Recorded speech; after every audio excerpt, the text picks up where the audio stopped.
so we were relocated here. And now it looks a little more like a stage, I guess.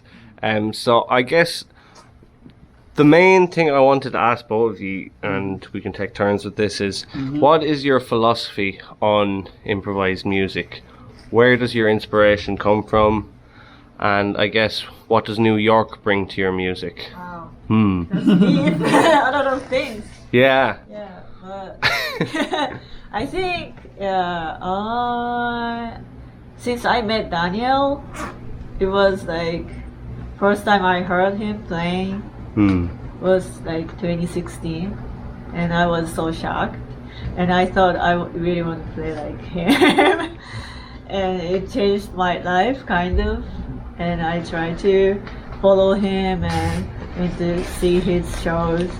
I was too shy, so I didn't really introduce myself, but I was just in the audience watching him playing, and always respect him. Super. He's my idol.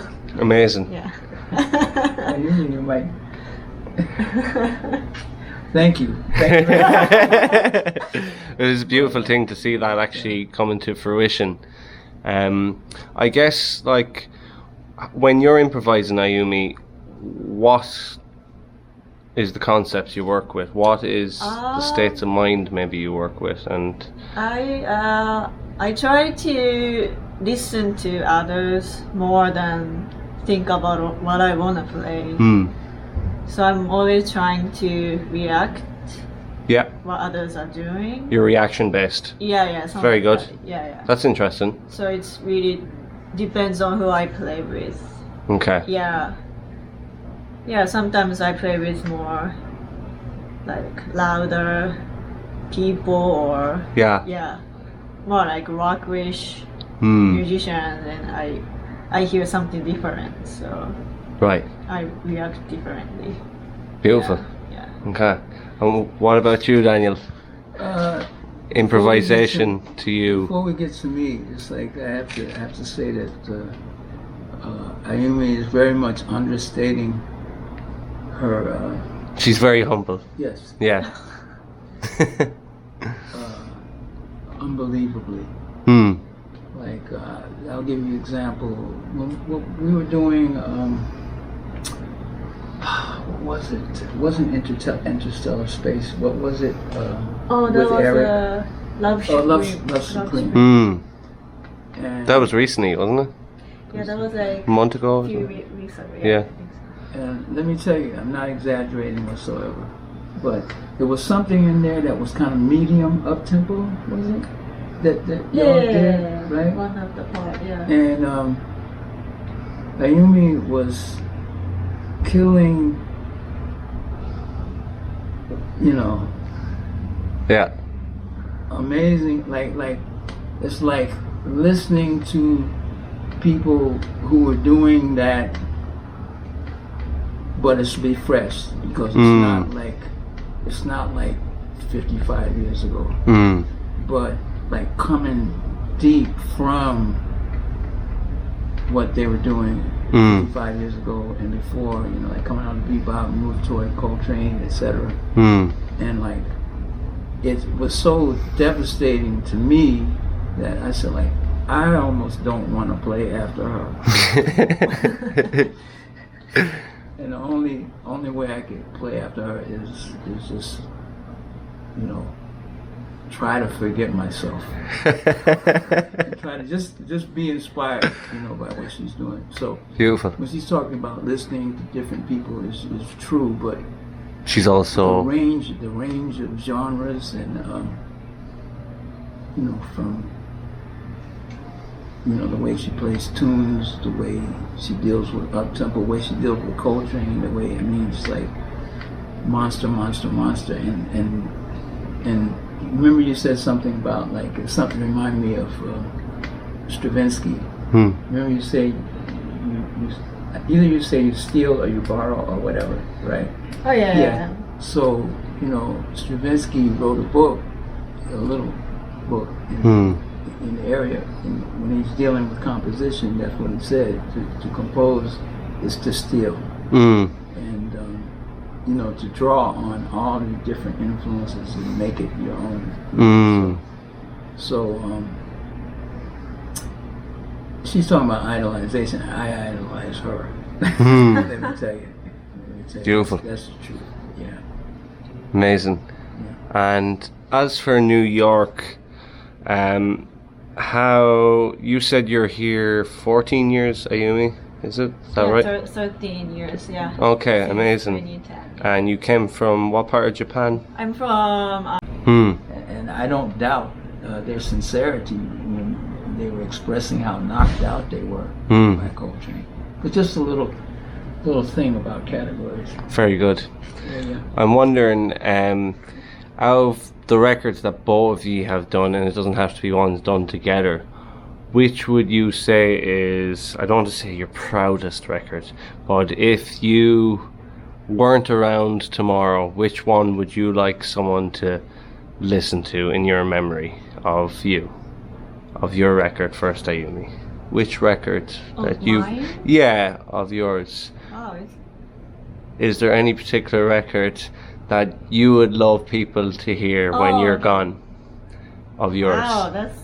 Oh, it's so hard to choose. You can say a few if you want, but just for the listeners, Yeah, I definitely love the one I did with Daniel.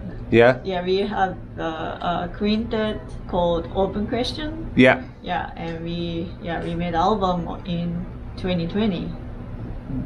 Yeah, What was that album called? it's called Open Question. Open Question. Yeah, Volume 1, and we're gonna release another one this November. It's Volume 2. Okay, you only announced that recently, didn't you? Yeah. I've seen that online. Yeah. Okay, great. So Volume 1 is available, and I love that. On Bandcamp and all those. Yeah. Amazing. Okay. And what about you, Daniel? I'm not gonna You have say- plenty of I'm not- records. I'm not gonna, yeah, out of all those, I'm not going to say, Yeah. what my favorite one, but the one that I feel like points in a certain direction and actually relates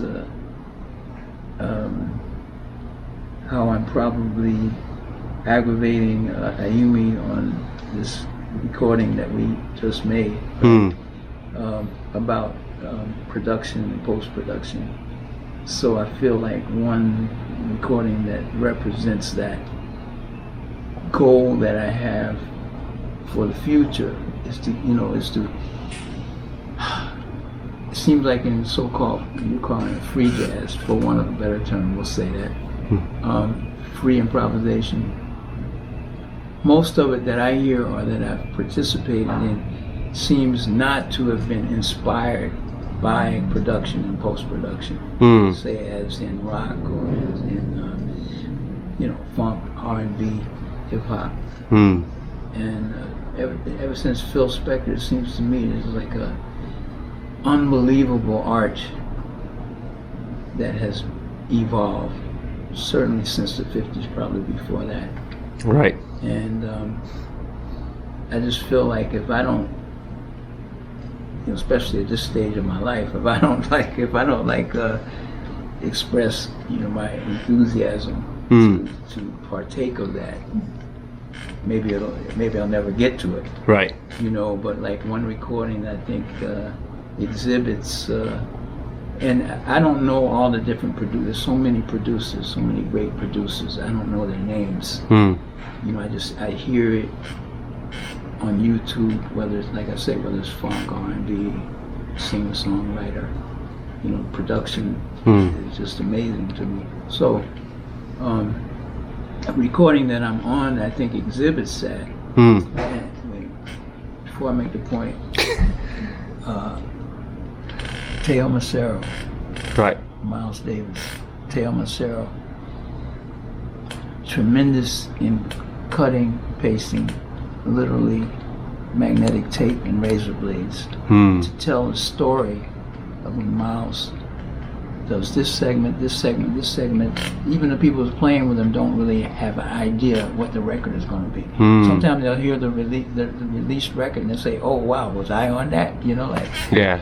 Because of the the production and the post-production. So one of the guys that that I work with that's tremendous in that line of development evolution of production is Stelios Mijas, a guy from Athens, who produced a recording that I'm on called Radical Invisibility.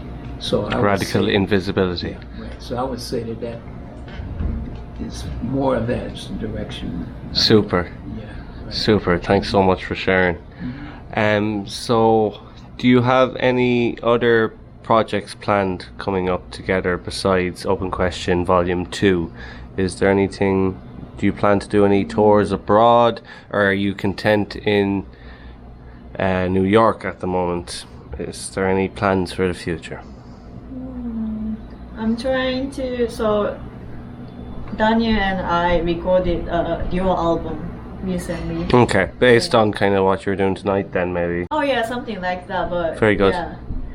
Yeah, but we try to make the recording more interesting with the post production. Of course. Because he's just explained. Yeah, that's what I'm gonna be working on this summer. Yeah. No, I'm looking forward to hearing that. Makes me feel so good to hear you say that. Yeah. Amazing. Yeah, I really liked what you were doing tonight. It was beautiful. It was honest. Thank you. And it had a lot of charisma to it as well, and humbleness. Very stylistic, and fun. And yeah, I hope to see you again soon. Thanks so much for meeting me. It's been a pleasure chatting to you. I'd love to chat to you for hours, but I don't have the time at the moment, and neither do you. So, so thanks. You're from Ireland? I'm from Ireland, man. Yeah. So. Great. Don't ever lose the sound. Yeah. If I could put that sound in my saxophone, an Irish accent. Do it. Yeah. So thanks very much. And we'll see you again. All the best. You're welcome. And you're one of the only ones these days that gets the interview. Yeah, lucky me. But I think this occasion made it a little easier for me. With Ayumi. Super. Thank you. Daniel and Ayumi. Thanks very much, guys. What a fucking joke. So, the whole thing about the idea that the free jazz community is going to be creative when it comes to cross-examining the media, I have to say they're not that. They weren't too discerning at all. Yeah, well, I think you're the kind of you seem like the guru of free jazz in New York, in my opinion. Either that or like the neighborhood idiot. I get you. Yeah. Yeah, they can look at it whichever way they want. Yeah. That's the price of doing your own thing, isn't it? I'll give you another. I don't know if you realize that, if I was Miles Davis or if I was Charlie Mingus,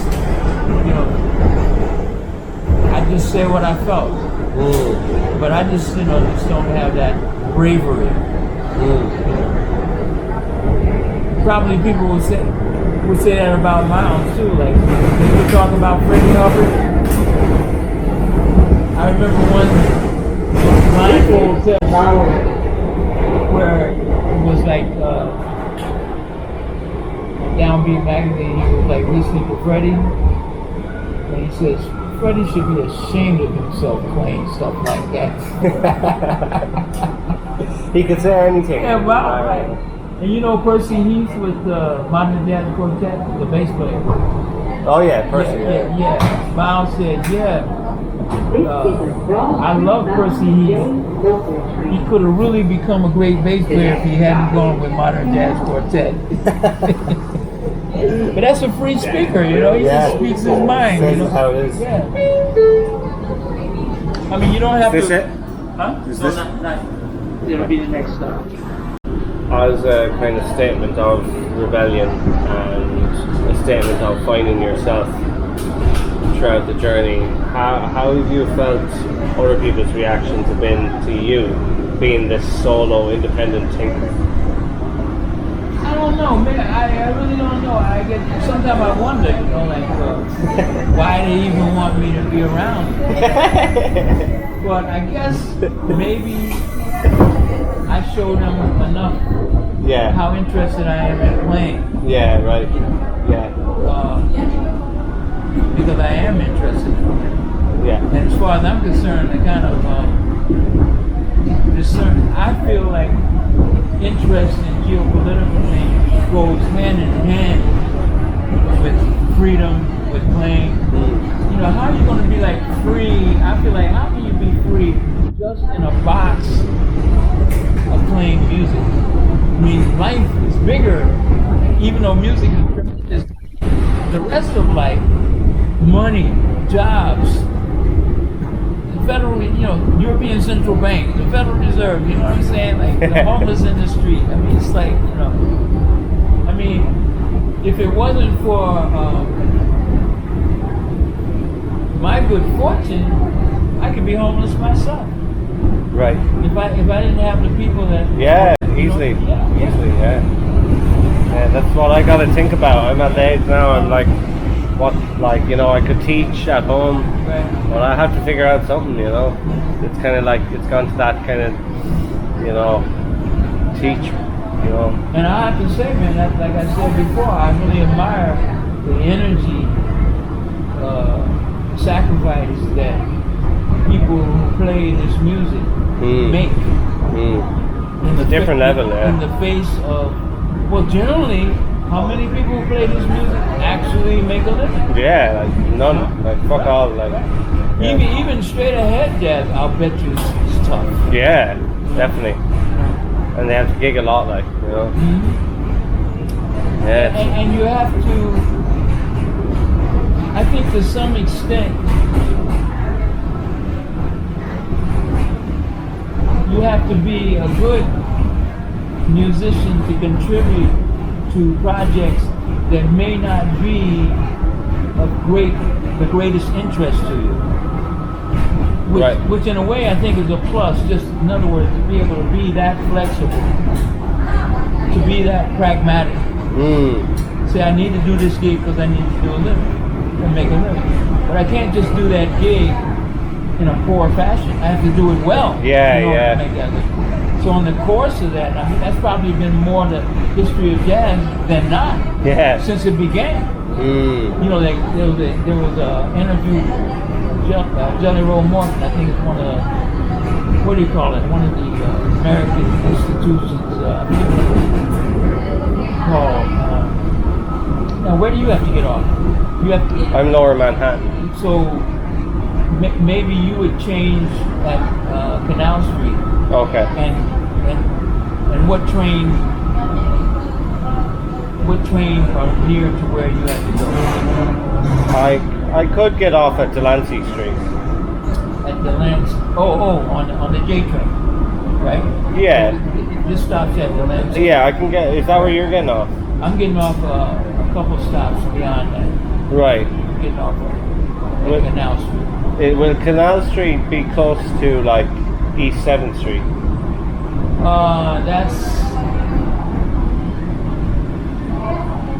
I would say that would be a good East 7. I would take, if you went to Canal, I would take the 6th train to Astor Place. Okay. You familiar with Astor Place? And that's not far. No, right beside it, yeah. Okay. So you could do that. Right, it's like, how long would it be on a skateboard, do you reckon? From where you're getting off, how long would it be on a skateboard? 20 minutes. Oh, that's right, you're on a skateboard. Yeah, it's pretty fast, like. You know Houston Street? What they call it? Not really. Right.